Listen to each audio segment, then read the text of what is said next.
Hello and welcome back to Southern Sports Network. I'm Slinky Jones. And I'm JJ Necro, here to update you on the latest in Southern sports news.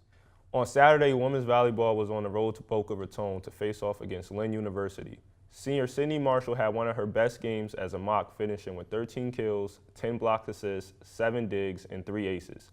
The Mocs rallied from a 2-1 deficit to pull out a 3-2 victory in the Sunshine State Conference. This Halloween, the Mocs took home another win, taking their win streak up to 11 straight matches. This match is their first time since 1994 that the Mocs have defeated the University of Tampa Spartans at home. The final score was 3-0. The Mocs face off again tonight home versus Palm Beach Atlantic. The men's soccer team had senior night last Saturday where they played against Lynn. Unfortunately, they fell to Lynn 1-0, where the only goal scored was in the 12th minute of the game. The team played again on Halloween, where they also fell to Lynn in the 100th minute of the game, 0-1, in the second overtime. The women's soccer team played last Sunday against Lynn. There are 10 goals scored throughout the game between the two teams. 3 of the first 5 goals came from Anna Griesler, Candice McCafe, and Dominique Cernigliero in the first half. The Mocs ended the game with a 5-5 tie due to the unplayable field after rain conditions ended the game in the first overtime.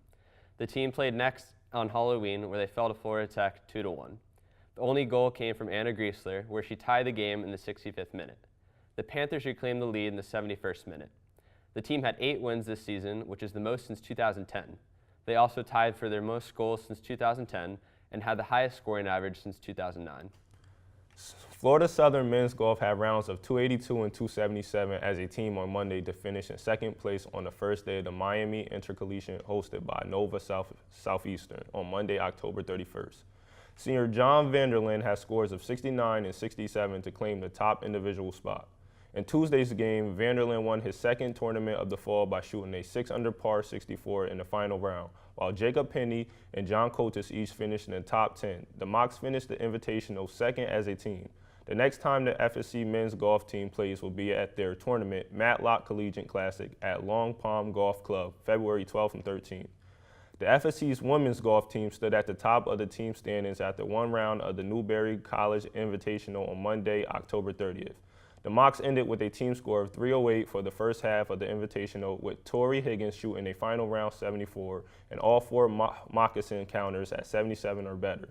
Florida Southern turned in a team score of 303 in the last half of the Invitational on Tuesday, October 31st. The FSC's women's golf team won their final fall tournament of the season at the 2017 Newberry Collegiate Invitational.